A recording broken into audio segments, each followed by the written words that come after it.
You know, a lot of people were thrown off when Luis Matos, here he comes, hottest player on the planet, and he gets to the bigs, he immediately wastes no time. Second pitch he sees in the bigs is his first major league hit, whacks it into left field, base hit, and we're all excited. We're all excited. He's 21 years old. I can't wait to see this play out. If the Giants finally, are you kidding me, have a homegrown outfield star. He's 21. So this is incredibly exciting if you're a big Giants fan. And then the Giants are down 5-3. And I still don't know if it was the 7th or the 8th. Guys, was this the 7th or the 8th? Anyway, late innings, the Giants are down 5-3. There's a man on, and they need to play home run ball. They need to tie the game with a home run. And it's Matos' spot. And he is in the on-deck circle, and he is ready to go. And as soon as he takes one step toward the plate, guess who calls? We, as an organization, think that you should sit on the bench for the rest of the game. Boo! I was booing, Mark. Were you? Absolutely. They're not saying boo. Yes, they are. They're saying boo. Let the kid hit, Cap. Matos sits. Conforto comes in, grounds out, side retired. Great. We're going on to the next inning. It was the 7th. It was the 7th. Yep. We're going to the bottom of the 7th, but of course it ends well with Yaz in the 9th. Gabe Kapler was asked about it after the game. It's a great major league debut, and then he got introduced to Giants baseball. Well, welcome. We hit for you in your first game, being playful, of course, but yeah, really, really nice job to stay calm and deliver for us in his first major league game. All right, so a lot of background noise, but if you couldn't hear Gabe, he said it was a great, great major league debut, and we introduced him to Giants baseball. Around here, we hit for you. And he said immediately after, I say this jokingly, of course, or whatever his phraseology was, but that was him running material. But it's exactly Giants baseball. And that's exactly what happens, young man, when you get into a spot and we the spreadsheet, feel as though there's a better option in this moment. You get pinch hit for. And all you have to do is remember Jock Peterson when he went homer in his first 2 at-bats, and then he got pinch hit for in his next at-bat. This is what they're going to do with this team. But Jock is a platoon guy, and he's even said, when I signed here, I was told I'm going to hit against right-handers. I don't think that this is necessary. There is some intricacy here. Matos is not. Some nuance. He's going to be an everyday player for the next 2 months. Haniger's out for 2 months. He broke his forearm. Matos is going to be your center fielder. Yes. There is some mixing and matching with Yaz and Slates. Yes, there's all of that. And so there might be moments where they pinch hit for him, but I don't think that's going to be a rule. Like the whole platooning thing, this is not a platoon. Just because you got pinch hit for in a certain scenario where I firmly believe it was the right thing to do, that's different than saying Matos is never going to face a right-hander in his life. Right. Lamont Wade started today. Remember when Lamont first came up 2 years ago and he got a nickname, but he was like, he's never had a hit against a left-hander in his entire life. Well, somehow he became the Giants' everyday first baseman. There was a lefty starter for the Cardinals today. Who started at first? Lamont Wade. Now, he's not at the top of the lineup. He was like batting 6th, but so what? Right? So there's going to be some mix and match. I get it. We can use it as a frustration card if we want, but it begs the question. And it gives us the opportunity to announce that tomorrow on this radio show at 5:20, none other than Farhan Zaidi will join the show. This is what he has brought to Giants baseball. He's been called a fluke because of what happened 2 years ago. I think a good time to circle back and say, how we doing now? How's everybody feeling? Because it was Bochy Exodus, followed by pandemic, followed by incredible season, fluky or not, followed by wildly disappointing season, followed by bad start, but now shaping up to be pretty good season, combined with young players on their way in to the clubhouse who are producing. Yeah. So, how we doing now, Giants fans? how we doing? 888-957-9570. And I don't say that in any sort of a leading way. Truly, How we doing? I wonder, Right. Has the last month and a half, has this got some people going in the other direction? I think it has. And if it hasn't, I would love to hear from the skeptics. And you and I were talking about this during the break, and Luis Matos was not a Farhan Zaidi acquisition, so he doesn't necessarily get credit for that. But when you're the president of baseball ops, to me, you get credit and blame for everything that happens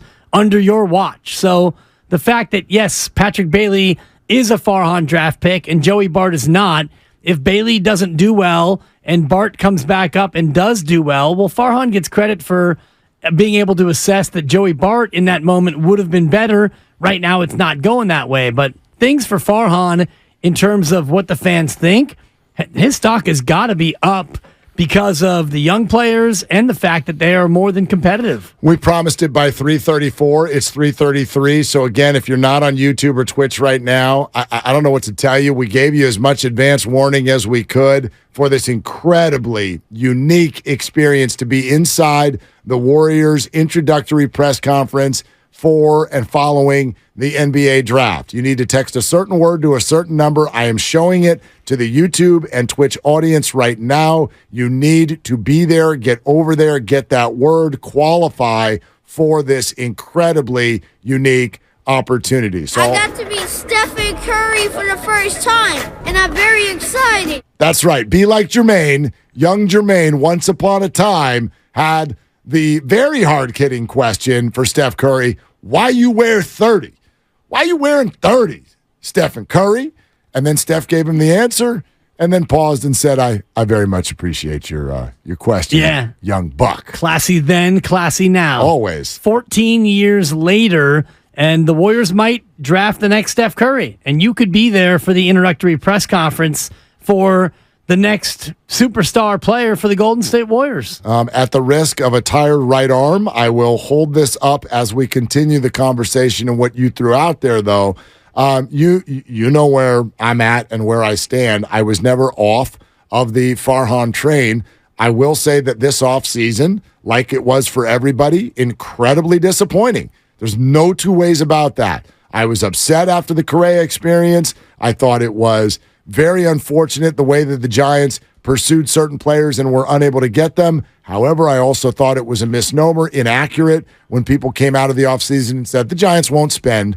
They actually spent well within the top, I even think top 5 for just this offseason. I think they're still maybe 11th. They're just outside the top 10 in payroll. But when you look at Haniger and Conforto and others, I'm not saying that all of it was wisely spent.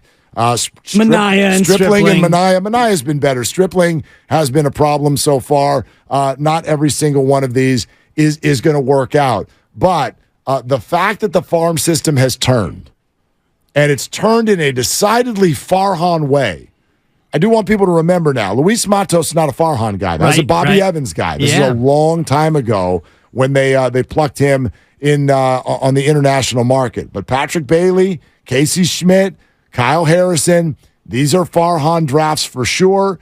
Farhan also found Tyro Estrada. He found Lamont Wade. He pulled the trade for J.D. Davis. And you look at what is now developing. He found Yaz. He found Yaz in a trade.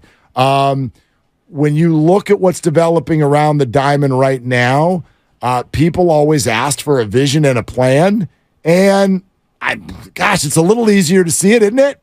It's a lot easier to talk about it when they sweep St. Louis and Yaz comes through with the big hit and you get a youth movement starting to come up to the team. It's definitely easier to talk about it. And Farhan Zaidi, when he comes on tomorrow at 5:15, I wish I was going to be here, but I've got a couple of scheduled off days, so you and Larry will have a chance to get into it with Farhan, which will be must-listen radio, and I'm looking forward to Why that. do you think he finally said he'd come on?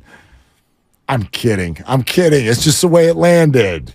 Well, it's because he knew that he was going to get softballs is why. That's what I mean.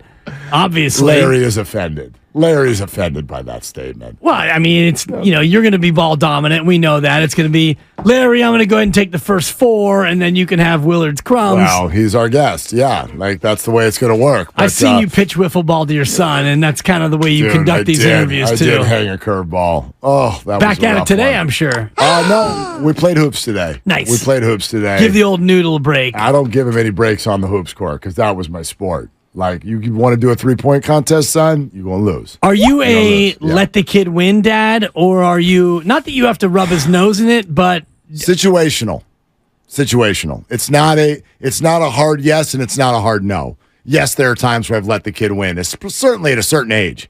Yeah. You know, when they're first coming out. Like, well, your 16-year-old, there's no letting him win. If you guys play golf together and he beats you, that means he beats you. No, I curled in a beautiful 7-footer to beat him by 1 stroke a week and a half ago, and I tell him about it every afternoon. Strong. Yeah. But the 9-year-old's a little different. A little different. And when we're playing wiffle ball, he won't even let me play against him. He's the batter for both teams. Right. I'm just pitching. That's good. I'm just out there pitching. That's and I'm good. hanging curves. So, anyway. If you're Farhan right now, in this moment, with your team better to 500 than you've been all year, with the youth movement, and so many Farhan finds doing well, the Farhan finds are outweighing the misses, and Minaya is still a miss. He's pitched better, but with an ERA of 5.52, that's not what you envisioned. Stripling has been a gigantic miss, but if you compare that to the things that he's gotten right, and the fact that the team right now is firmly in the wild card picture, and Mark, they're only 6 games out of first in the West. So they're only 3 games behind the Dodgers. They're a viable team, not only in the wild card, but in the division. So if you're Farhan Zaidi, it's a good time right now to be president of baseball ops. Do you know who else we have not talked about very much on this show, and we need to? Because I remember when the Giants win in 10, 12, and 14, there are certain names that we bring up a lot. Buster Posey and Mad Bum. Sure. That's what we're going to bring up, right? Even Lincecum and Kane, Hunter Pence gets named. The reason the Giants were so good, especially in a surprising way every year, was because they had the best bullpen. Yeah. They had a defined bullpen. When it was Javi Lopez time, it was Javi Lopez time. When it was Affeldt time, it was Affeldt time, right? Romo, B. Weezy, Casilla, whatever it was in that particular year, they had a great bullpen. Camilo Doval is a damn star. A damn star. And I don't even, how old is Camilo now? 25. He's only 25. All right? And he's hitting 100 on the gun. They can't hit him. He's going to make the All-Star team. He's the best closer in baseball. And when you have that, and the Rogers twins now pitching the way that they are, better, and getting Luke Jackson into the fold, and guys like Junis in the long relief role, a day like today, game's getting out of hand, you're down 5-2. Well, get Junis in there, stabilize it, give your guys a chance to come back, and they do. When you got a bullpen like that, you are going to win a lot of baseball games. And so my whole thing with this is you look at the farm system starting to produce. You also look at some of the smaller Farhan finds starting to solidify themselves as really good. I just want to remind people, the kids coming up is great, and I'm excited too, and they are going to hopefully build a nucleus, but not at the expense of this season. You know, here's something that could happen, for example, Dibs. Let's say Schmidt really stops hitting, and I mean really, really stops hitting.